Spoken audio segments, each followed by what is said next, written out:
Hello, friends, and welcome to Adventures in Pixieland. We are indeed in Bible study. We are indeed in the NIV. I know that that's going to make people upset. Too bad. It's just one version. We're going to do more than one version, okay? We are in the book of Mark. Actually, let me turn that down. It's kind of loud in the background there. And really, the bigger problem is that YouTube, some countries will put restrictions on the videos because there's, copyright in the background. I like those artists. It's all it really is.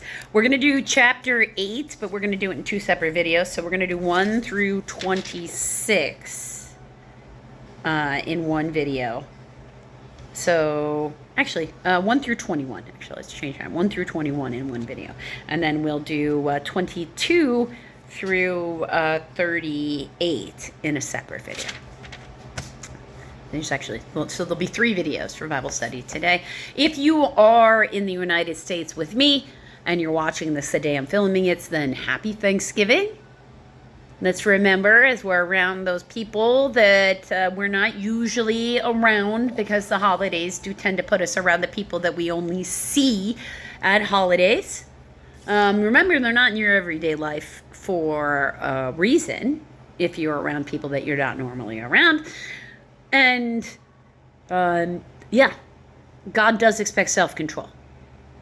That is supposed to be a given. You don't have spiritual maturity if you don't have self-control. So, even if they're acting out of character or they're popping off at the mouth, let's remember that it's not an excuse for us to pop off at the mouth back. Go take those breathers if you need them. If you're with your family, and for you that is always a joyous occasion, and these are the people you do choose to spend all your time with, then may you have a joyful time, and remember that not everybody around you necessarily has that same kind of dynamic with their family, unfortunately. But praise be to God that we all get to have some place to go. Because remember, some people out there in the world who would not have the opportunity to watch this video don't have some place to go. So if you find yourself in a place where you are blessed enough to have your own life and the ability to go through and do this, where you're prosperous enough to have your own place, you have security, all that, but maybe you don't have some place to go on Thanksgiving, I recommend going and volunteering at food shelters. That's what I've always done when I didn't have some place to go. So let's get into this. Jesus feeds the 4,000. Chapter 8, verse 1. During those days, another large crowd gathered. Since they had nothing to eat, Jesus called his disciples to him and said, "I have compassion for these people. They have already been with me 3 days and have nothing to eat." Yeah, I mentioned they'd be starving.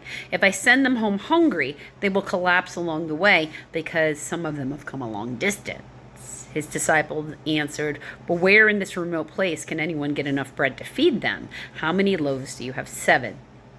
They replied. He told the crowd to sit down on the ground.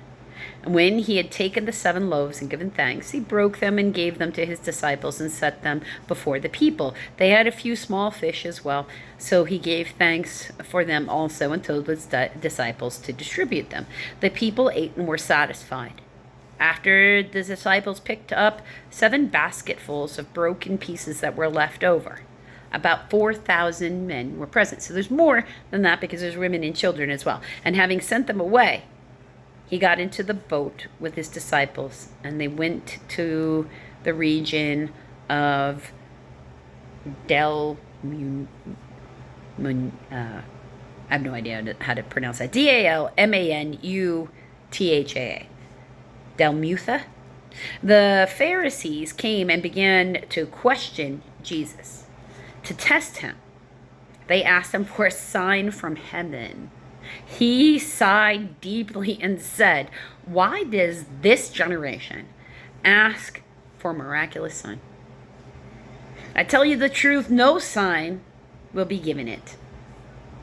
Then he left them, got back in the boat, and crossed to the other side. See, did Jesus beat a hasty retreat when there were people over there that he didn't want to talk to? The yeast of the Pharisees, and Herod. That would be the puppet king they had put in place, they being the Romans.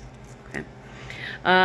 Verse 14. The disciples had forgotten to bring bread, except for one loaf they had with them in the boat. Be careful, Jesus warned them. Watch out for the yeast of the Pharisees and that of Herod. Okay. They discussed this with one another and said, it's because we have no bread. They think he's mad because of bread, instead of them actually listening to the insight he's giving them. Watch out for the rise, because what does yeast do? It makes the bread rise. Watch out for the rise of the Pharisees and King Herod. Watch what they're doing over there, because they're doing things they shouldn't be doing. Watch for the corruption. Aware of their discussion, Jesus asked them, why are you talking about having no bread? Do you still not see or understand? Are your hearts hardened? Do you have eyes but fail to see, and ears but fail to hear? Ooh. And don't you remember when I broke up the 5 loaves for the 5,000? How many basketfuls of pieces did you pick up? 12, they replied. And when I broke up the 7 loaves for the 4,000, how many basketfuls of pieces did you pick up? They answered, 7. He said to them, do you still not understand? If Jesus can take whatever they've got and make it expand like that, then he doesn't even need them to have a whole loaf. They could have 1 crumb of bread and he could make food for them to eat. He's not talking about worldly things. His disciples won't stop worrying about worldly things. And that's why he's agitated. And that's why he keeps being agitated. He expresses his frustration with them. I mean, there are passages in here where he's like, are you dumb? So, I mean, he's not always the most gentle of people. And he beats a hasty retreat when the people are getting to be too much for him.